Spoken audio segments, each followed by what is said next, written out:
the tenacity it takes to face your inadequacies and continue to try, that's where we've succeeded.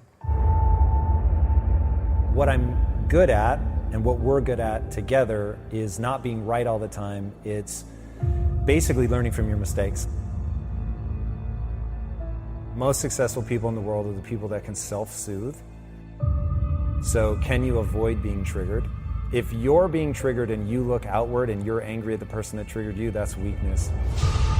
You are manifesting weakness, and you have to go, ooh, that means I have an insecurity around this thing. I need to address my insecurity, and then that's going to put you in a far more powerful position to move forward. People that are successful, they can self-soothe, they can stay emotionally calm in the midst of a storm. When everybody else is panicking, they're only looking at solutions. Most people can only see, these are the 152 ways that this could go wrong. No matter how outrageous, there is a way to pull this off. Stop telling me all the things that aren't going to work. Tell me the thing that is going to work. And successful people are about that. They are good decision makers. They are hyper resilient. They don't stop at failure. They don't get in their own way from an ego perspective. They're looking nakedly at their own inadequacies. And they've got enough confidence to get people going behind them. So if you can manage your emotions, if you've got the courage to fight through that storm, if you're not easy to knock off your pedestal, and you're humble enough to know that you're almost certainly making mistakes so that you know when to correct course, that's the recipe. The thing with excuses is sometimes they're very true, but it doesn't serve you. It doesn't serve your goal. So are you going to let it sit with you, or are you going to find a way around it? The key to me being driven is identifying what my passion is and my mission is. So if I don't have a passion and mission, then I don't have a drive. If I could wake up every single freaking day and fight for that 14-year-old girl that was me, that didn't believe in herself, that felt ugly, that was teased, that was made fun of for my looks, I will fight for that 14-year-old girl so that if I can help her to believe she can become anything she wants if she sets her mind to it and works hard, then I feel like my job is done. Every day I wake up for that 14-year-old Lisa. You can become anything you want to become, but you're going to have to pay a heavy price to get there. So the question is, what is it that you want to do? Problem is, people are expecting something to be self-evident. They are told a lie that they're born with a purpose. You're not born with a purpose. You're going to decide that this passion, this thing that you've worked your ass off to get good at, that allows you to serve not only yourself but other people, that's now your purpose. Nothing is ever going to be self-evident. You're never going to come across something like, this is what I meant to do with the rest of my life. You are going to find something that gives you more energy than it takes. I only do and believe that which moves me towards my goals.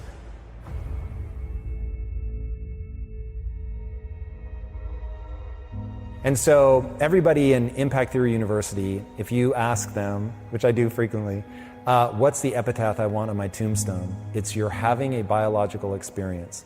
I really want people to understand, like, you can learn about the brain and it will reveal things to you about yourself that'll be unbelievable. If you're trying to get in a relationship, if you haven't read books about the difference between men and women, you're in real trouble. The world would be very confusing to you if you think that men and women are the same. So understanding the biology of this stuff, that was one of the big turning points in my life that finally allowed me to believe in a growth mindset. Was I just started researching the brain. And it was like, oh, there's this thing called brain plasticity. Your brain actually changes no matter how old you are. Your brain changes. And I was like, okay, well, if that's true, then if I put time and energy into something, my brain will change, I'll get better at it, and that will improve my skills. And then another obsession of mine is to get people to understand skills have utility. You don't read a book to get an A on the test. You don't read a book to check something off a list. You read a book to learn something that lets you do something in the real world that other people can't do.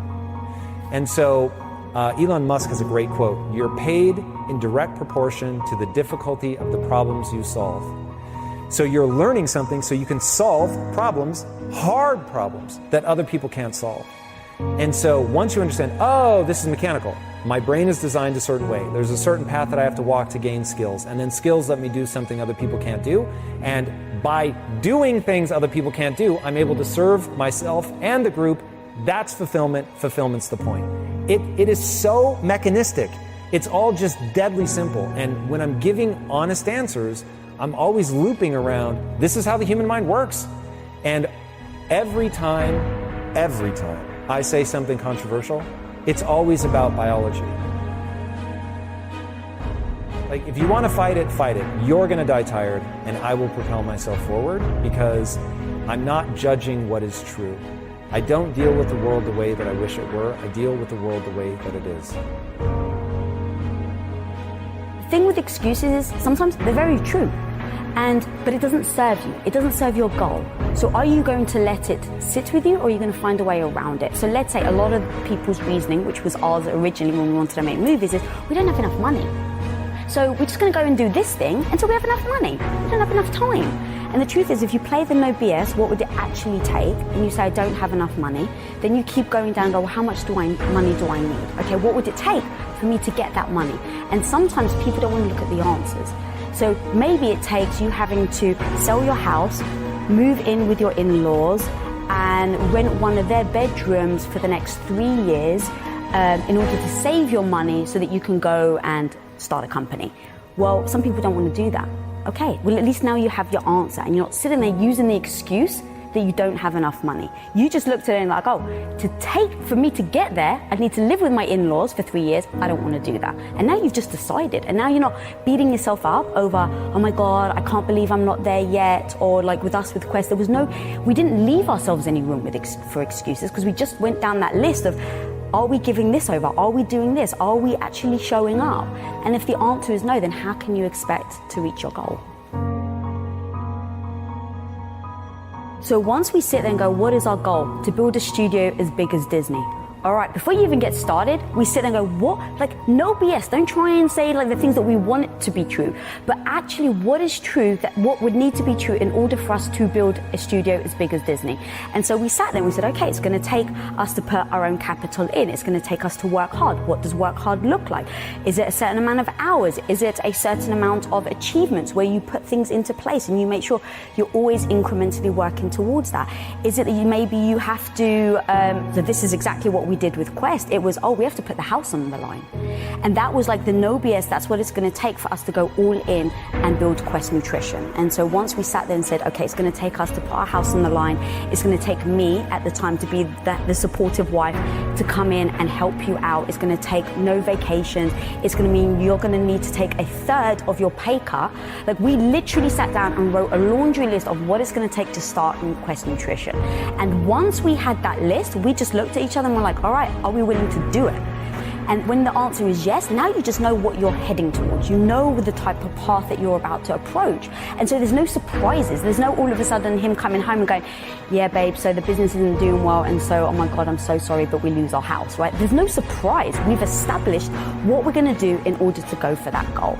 And in that comes the sacrifices. What are you willing to sacrifice? What are the things that you're okay with putting aside for now? And a lot of that was my self-esteem, my ego of like, I didn't know what I was doing. So every day I'm struggling, I'm trying to figure something out, and I keep failing.